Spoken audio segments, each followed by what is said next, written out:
Good morning, everyone, honorable judges, all audience, fellow debaters. Today, I stand here proudly as first speaker of proposition team. Let me introduce myself. My name is Rania to strongly support the motion. In areas prone to disaster, this House believes that the state should prioritize disaster mitigation over location. Natural disasters are among the greatest challenges faced by the society, the world. Earthquakes, floods, tsunamis, volcanic eruption, droughts, and landslides continue to affect millions of people every year.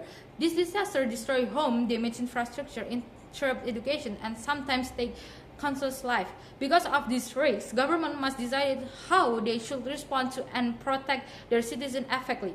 Before I continue, let me explain important terms in this motion.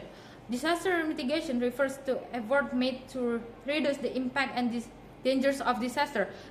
This can include building stronger infrastructure, creating early warning system, improving evacuation procedure, and education communities, protecting the environment, and preparing emergency response.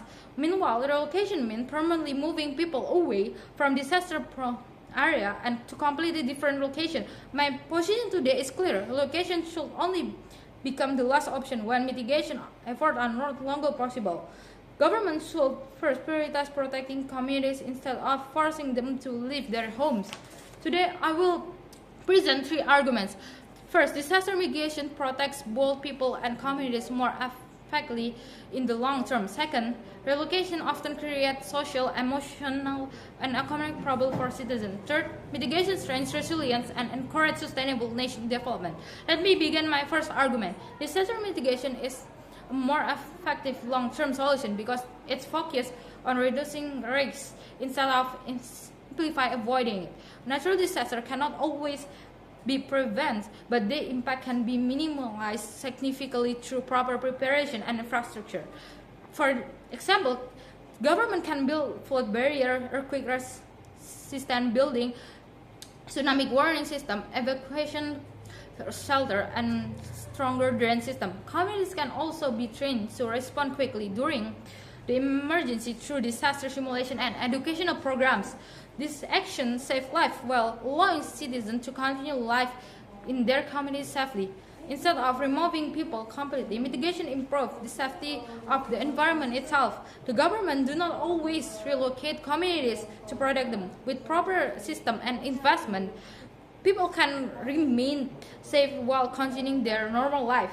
In contrast, relocation often ignores the reality that disaster can occur almost anywhere. Climate change has increased in unpredictable weather conditions and environment risks in many regions.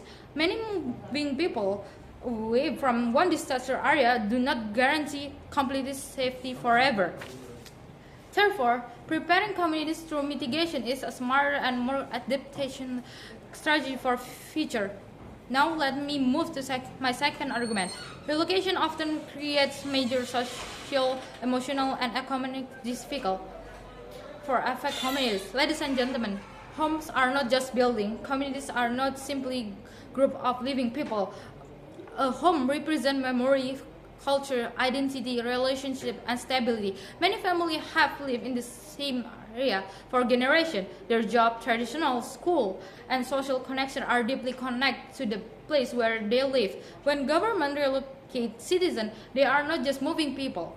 They are also disturbing life emotionally. For example, fishermen live near coastal area or rely direct access to the sea. For their income, farmers depend on fertile land for agriculture.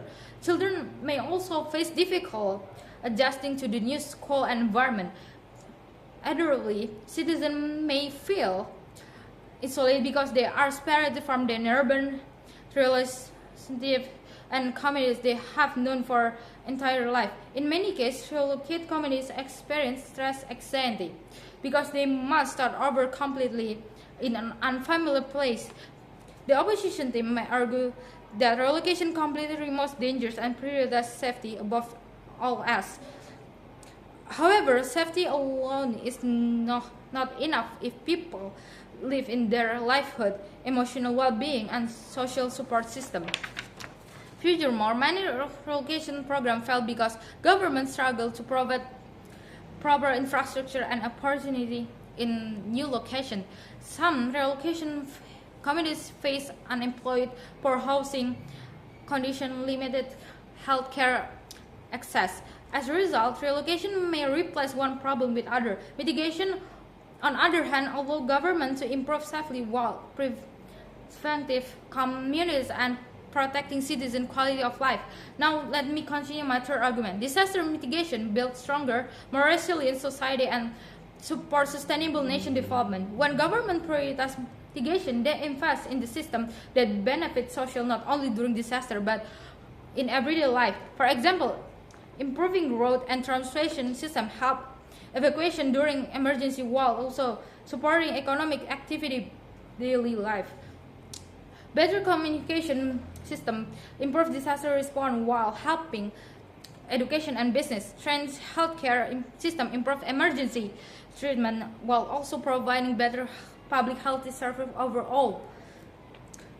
Environment mitigation efforts also create long-term benefit, protecting forests, improving water management system, and reducing environment damage can naturally reduce disaster risks such as flooding, erosion, and landslide. This approach creates sustainable protection while also preventive ecosystem for future generations. For most important mitigation tips, community resilience, citizens become more prepared, informed, and capable of responding during emergency. Instead of depending entirely on government rescue effort, people learn how to protect themselves and support another during crisis. This creates stronger society that are better prepared for future challenges. Ladies and gentlemen, I understand that there are certain situations where relocated might be necessary. If an area is extremely dangerous and no mitigation effort can reasonably protect human life, then relocation can be the best solution. To conclude, the proposition team strongly support this motion for three reasons. First, disaster mitigation provides a more sustainable and effective long-term solution by reducing life while allowing communities to remain where they live safely. Second, relocation often creates serious emotional, social, economic difficulties for citizens. Third, mitigation strengthens resilience, improves nation infrastructure, and supports sustainable development for future generations. For all these reasons, this House firmly believes that the areas prone to disaster, the state will prioritize disaster mitigation over relocation. Thank you very much.